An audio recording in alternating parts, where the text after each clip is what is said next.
Israel चुनाव से पहले गठबंधन, पूर्व प्रधानमंत्री नफ्ताली बेनेट और याइर लैपिड ने नेतन्याहू के खिलाफ बनाया नया मोर्चा। नमस्कार, आदाब, मैं हूं फरीद अली और आप देख रहे हैं TV9 डिजिटल। इजराइल की राजनीति में बड़ा बदलाव देखने को मिल रहा है।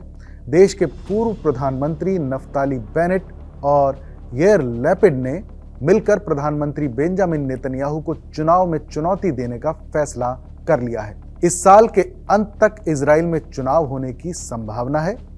रविवार को दोनों नेताओं ने घोषणा की कि उनकी पार्टियां बेनेट 2026 और येश अतीद अब साथ मिलकर चुनाव लड़ेंगे। इस नए गठबंधन का नाम टुगेदर रखा गया है, जिसका नेतृत्व बेनेट करेंगे। गठबंधन का मकसद विपक्ष को एकजुट करना है, जो फिलहाल बिखरा हुआ है। बेनेट ने कहा कि ये कदम देश के लिए देशभक्ति और ज़ायोनी सोच से प्रेरित है।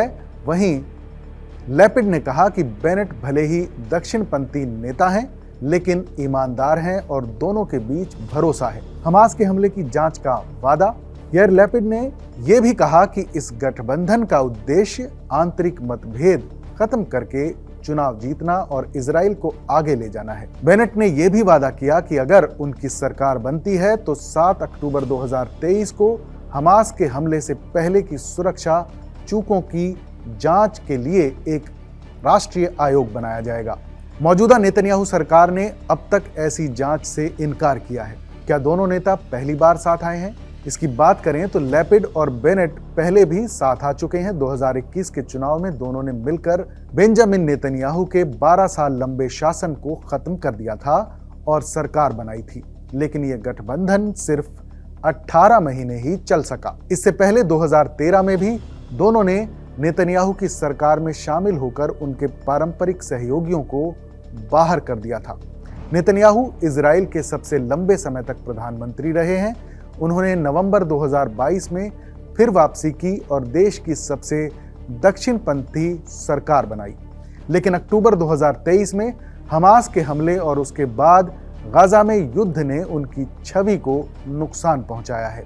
हाल के सर्वे बता रहे हैं कि अगला चुनाव वो हार सकते हैं।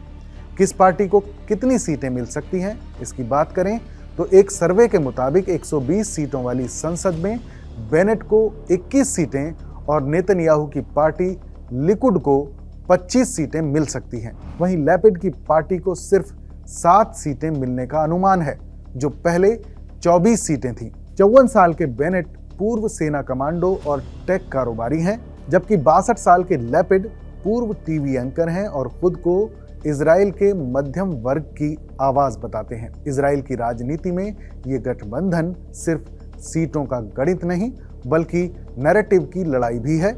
एक तरफ नेतन्याहू खुद को मिस्टर सिक्योरिटी यानी देश की सुरक्षा का सबसे बड़ा चेहरा बताकर चुनाव में उतरेंगे, तो दूसरी तरफ बेनेट और लैपिड 7 अक्टूबर की सुरक्षा विफलता यानी गाजा युद्ध और बढ़ती अंतर्राष्ट्रीय आलोचना को बड़ा मुद्दा बनाएंगे। खासकर युद्ध के बाद लगातार हो रहे विरोध प्रदर्शनों और बंधकों के परिवारों के दबाव ने नेतन्याहू की मुश्किलें बढ़ा दी हैं। इतना ही नहीं, इस चुनाव पर अमेरिका और मिडिल ईस्ट की नज़र भी टिकी है। अगर बेनेट लैपिड गठबंधन सत्ता में आता है तो गाजा युद्ध, ईरान नीति और अमेरिका के साथ रिश्तों में नई रणनीति देखने को मिल सकती है। वहीं अगर नेतन्याहू वापसी करते हैं तो इजराइल की मौजूदा हार्ड लाइन पॉलिसी और एग्रेसिव मिलिट्री अप्रोच जारी रह सकती है। यानी ये चुनाव सिर्फ सरकार बदलने का नहीं, बल्कि पूरे मिडिल ईस्ट की राजनीति की दिशा तय करने वाला चुनाव बन सकता है। इस खबर पर अपनी राय हमें ज़रूर बताइएगा। बाकी देश और दुनिया की तमाम बड़ी खबरों के लिए देखते रहिए TV9 डिजिटल।